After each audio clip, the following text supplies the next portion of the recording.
கர்த்தராகிய இயேசு கிறிஸ்து நாமத்துக்கு மகிமை உண்டாகட்டும். கர்த்தருக்கு பிரியமானவர்களே, மீண்டும் இந்த டெய்லிஸ் மூலிமா உங்களை சந்திக்க கர்த்தர் கொடுத்த கிருபைக்காக கர்த்தரை ஸ்தோத்திரிக்கிறேன்.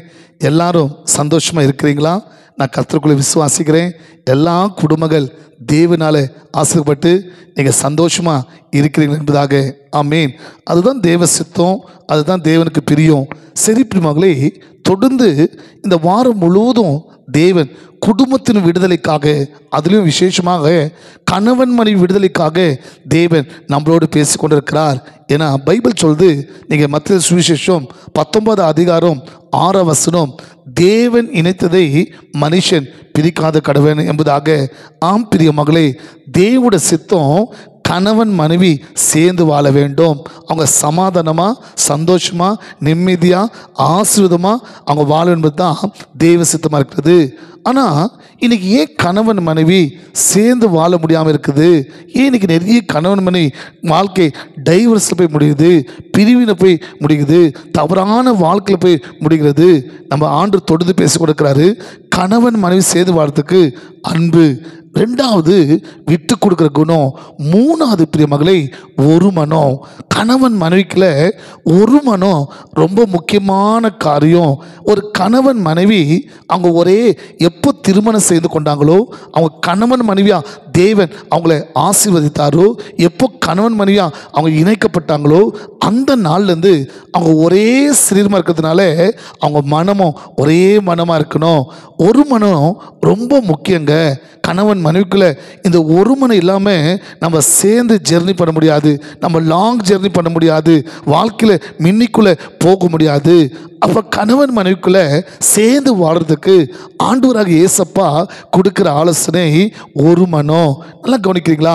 கணவன் மனைவி எது சேர்ந்தாலும் ரெண்டு பேர் இணைந்து டிஸ்கஸ் பண்ணி ஜெபம் பண்ணி அந்த காரியம் செய்யும்போது அவங்க வாழ்க்கையில் ஒரு பெரிய ஜெயத்தை, ஒரு பெரிய சக்ஸஸை, ஒரு பெரிய முன்னேற்றத்தை அடைய முடியும். இன்றைக்கி பாருங்களேன், எத்தனோ கணவன் மனைவிக்குள்ளே ஒரு மனம் இல்லைங்க. மனைவிக்கு தெரியாமல் கணவன் சில காரியம் செய்வாங்க, கணவனுக்கு தெரியாமல் சில காரியம் மனைவி செய்து கொண்டிருப்பாங்க. ரெண்டு பேருக்குள்ள அந்த அண்டர்ஸ்டாண்டிங் இருக்காது, அந்த ஒன்னஸ் இருக்காது. காரணம் ஒரு மனம் இல்லை.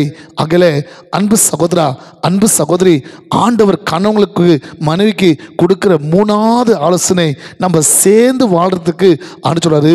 கணவன் மனைவிக்குள்ள ஒரு மனம் ரொம்ப முக்கியம். ஒருவேளை இதை கேட்டுக்கொண்டிருக்கிற அன்பு சகோதரா சகோதரி, ஒரு மனம் இல்லாமல் குடும்பங்கள் ஒடிஞ்சு கொண்டிருக்கிறது, குடும்பங்கள் பிரிஞ்சு போயிருக்கிறது, குடும்பத்தில் சந்தேகம் உண்டாக்கி கொண்டிருக்கிறது, குடும்பத்தில் சண்டைகள் உண்டாக்கி கொண்டிருக்கிறது, குடும்பத்தில் டைவர்ஸில் போய் முடிஞ்சு கொண்டிருக்கிறது.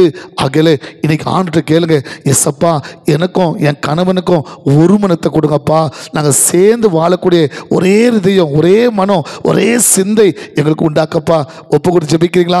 கர்த்தர் கணவன் மனைவி உங்கள் குடும்பத்தை கர்த்தர் விடுதலாக்கி ஆசீர்வதிப்பார். தகப்பனே, இந்த நெல்லவேலிக்கா சோத்திரப்பா. தொடர்ந்து கணவன் மனைவி இணைந்து வாழணும், சேர்ந்து வாழணும், ஆசீர்வதி விரும்புகிறீங்க சுவாமி.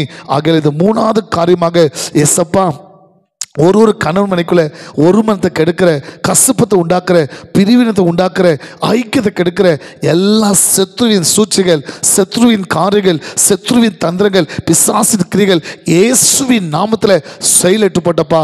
ஒரு கணவன் மனைக்குள்ள சுவாமி ஆண்டவரே ஒரு மனம் கொடுங்கப்பா, ஒரே சிந்தையை கொடுங்க, ஒரே மனத்தை கொடுங்கப்பா. அவங்க சேர்ந்து வாழக்கூடிய அந்த ஹிருதயத்தை கர்த்தர் உண்டாக்குவீராகப்பா. அப்படியே இயேசு கிறிஸ்துவின் நாமத்தில் ஒரு கணவன் மனைக்குள்ள ஒரு மனத்தை உண்டாக்கியதுக்காக சோத்திரம். ஒரு கணவன் மனைவியை இயேசுவின் நாமத்தில் வாழ்த்துக்கிறேன், ஆசீர்வதிக்கிறேன். அவங்க சேர்ந்து நல்லா வாழ கிருபை உண்டாக்கியதுக்காக சோத்திரம். நல்ல பிதாவே, ஆமென். God bless you.